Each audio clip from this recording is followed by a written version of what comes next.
Hi guys. So, um, I think it's probable that the market will correct and give back about half of the rebound, but not more. We won't double test the bottom in the stock market. That's not likely, I think.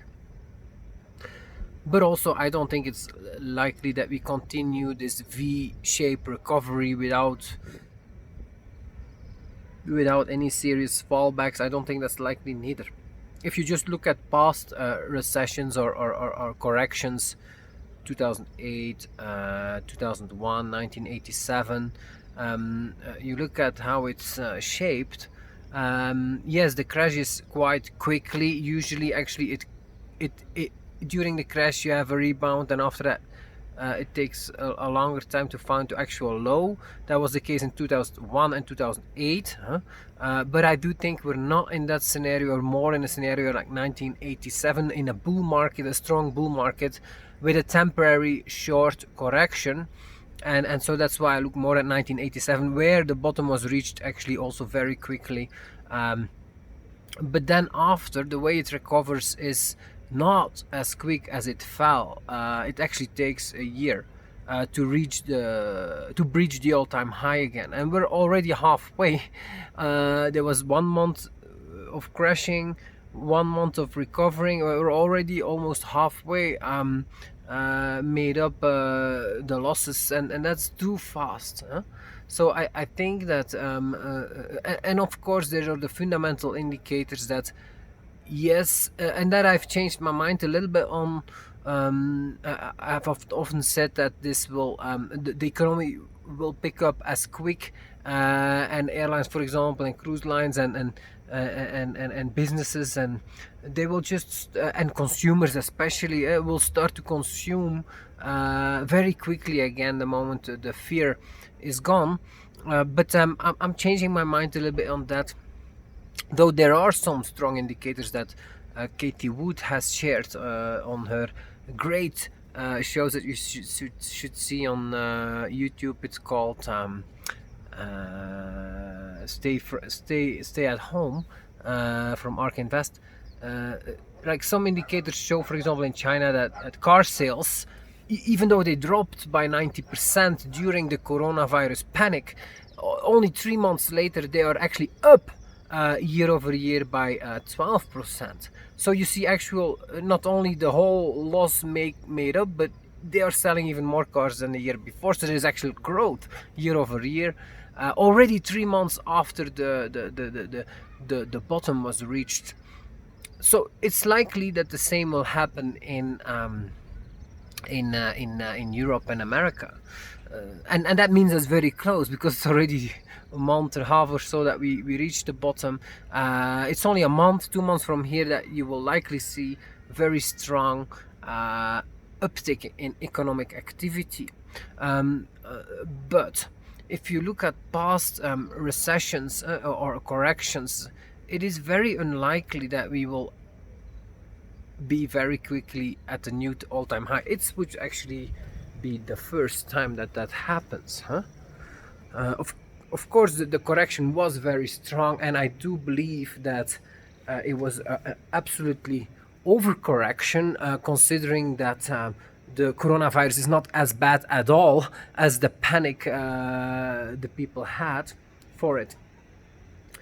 But looking at the reaction of politicians, the media, and the people that watch too much TV,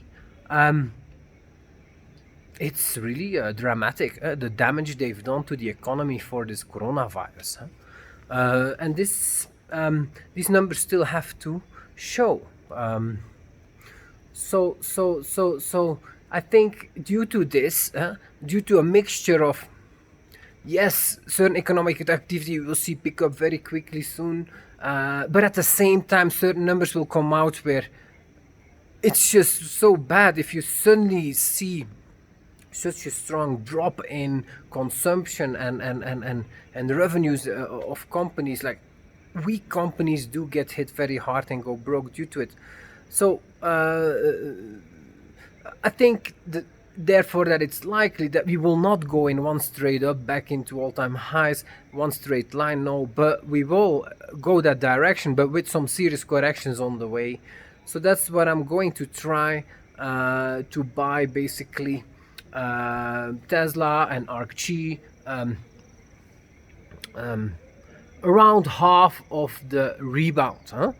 So for example, Tesla found a low at 350. It found just a high last week at 880. So that's a difference of about $500. It was actually 360 and it was 870, about $500. So about halfway is about $250 down again. So that's like not 860, 870, but 670, about 600 or so. Like, I think that's a good price to shoot at, and the same with ARKG. And I think for many fast-growing companies, like, give back half of the gains they made due to volatility, and of course that there is still a lot of fear in the market, and you can still make a strong case actually for new lows, though I don't think that's likely, but many people do believe that. So sellers will be either fear will quickly kick in again the moment the market, like, because when 1 month down, 1 month up, like, we can easily go 2 weeks down again, or 1 week down. We haven't seen that yet, and we would reach probably those prices. So I think those are good prices to go back into the market with the cash that you still have available. And I think it's super important to invest and to have your cash fully invested, because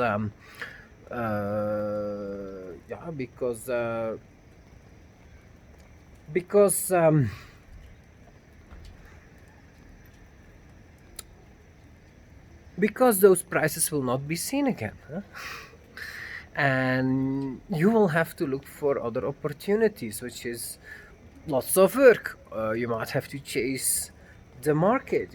Might have to do some mental inward research and admit to mistakes, and have to buy higher, which is not fun. So that was it.